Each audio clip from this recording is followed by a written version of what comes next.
Hi everyone, it's Amanda from LHL, and today I want to talk to you about overstuffed spaces. Primarily I want to focus on why you shouldn't overstuff your spaces.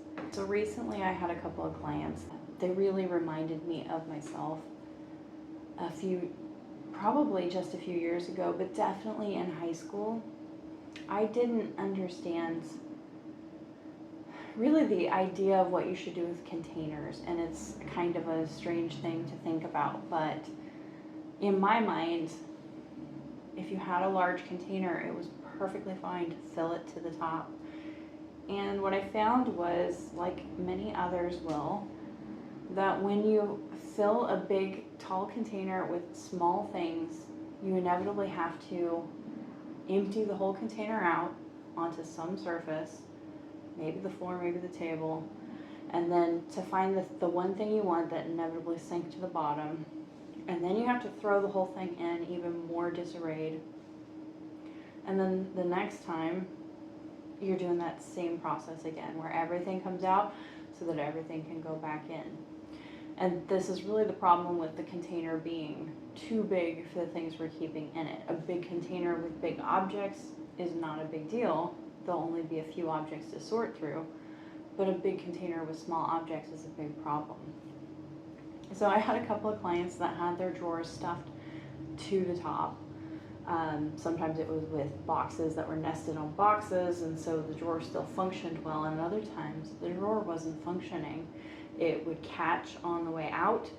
It dumped things off the back side, things that were very hard to get to. Sometimes the drawer couldn't open very far because items started jamming halfway through the pull of the drawer. So this is definitely something I used to do.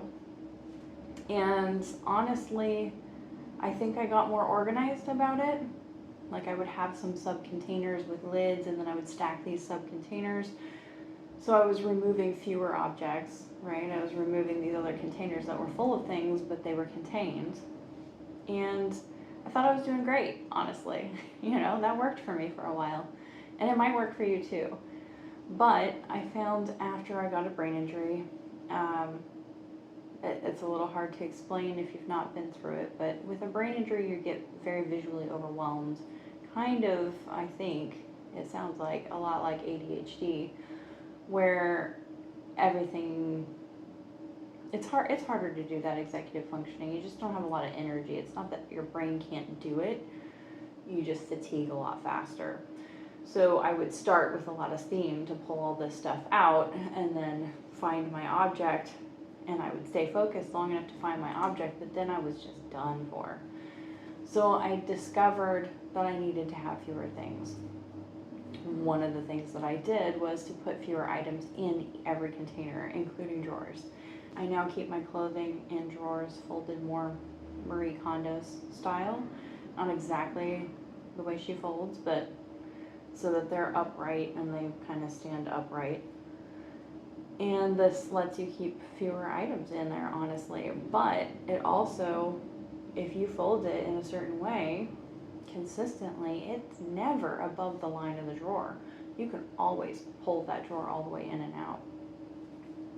So I started doing that because of the brain injury and being overwhelmed by things pretty much everywhere. Just not having the energy I used to have.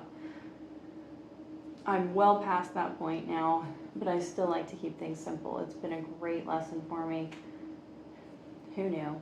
Something good came out of it. The other point is that when we implement organizing systems, we actually can store fewer things in those spaces now. So we take this drawer that's full to the brim and then some, as well as small items. When we go to sub-organize this container and we put in other containers, we lose space. And in order to have categories, you're going to lose some space. It doesn't make sense to jam necklaces and bracelets together when you're trying to make it easier to find. And so then we need to actually have empty space.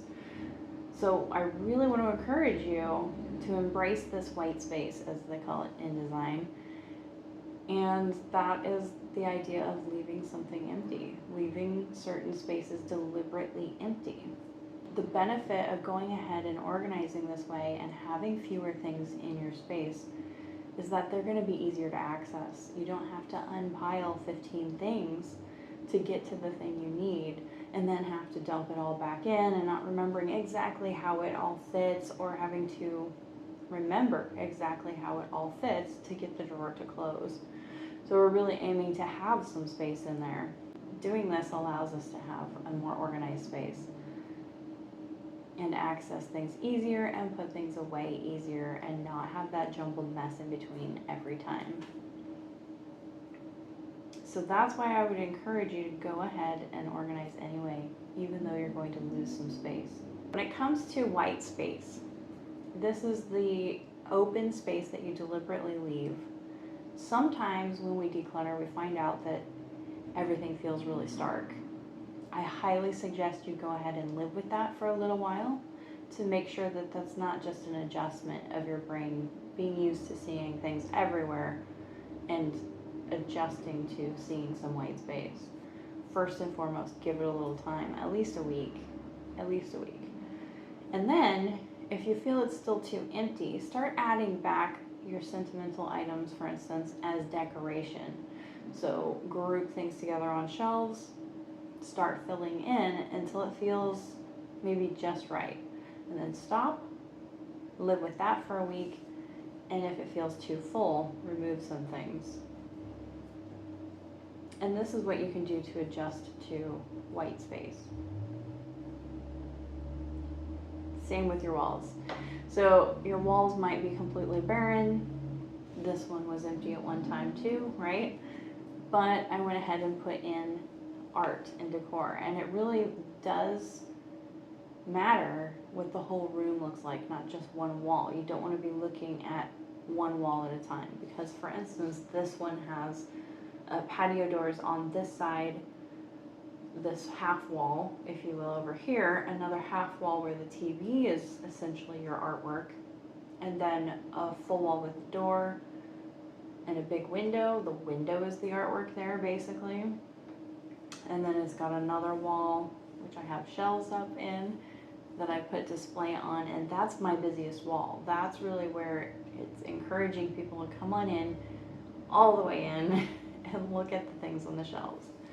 So then I have some more half walls over here, and I have one that's completely empty.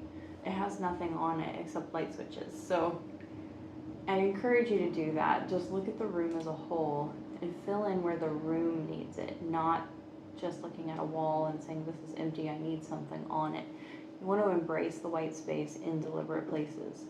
White space gives you room for your eyes to skim over to the interesting things, where you want the eye to follow.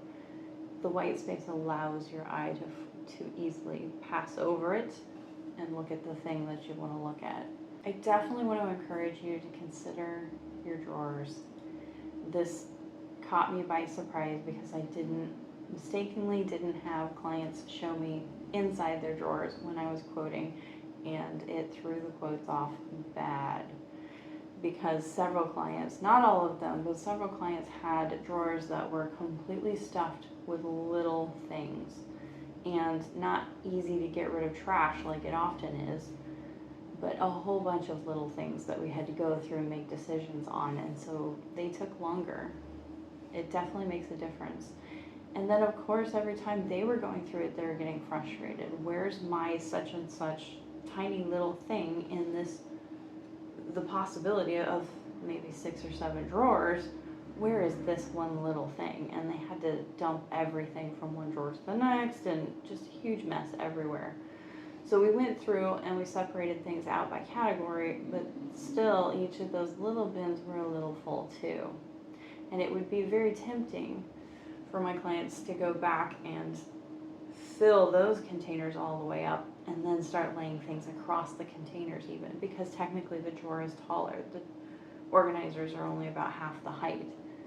Because of what we were keeping in there, we wouldn't want to go any taller. It would just make a horrible mess. And so this type of organizing really is important, not to overfill. And it's very easy to overfill, especially for all you ladybugs out there. If you're like me and you open a drawer dump something in, and then forget as soon as you closed it that you even did that in the first place. So we definitely want to avoid that. I hope you found this helpful, and check out the blog post below. And I'll see you next time. Bye.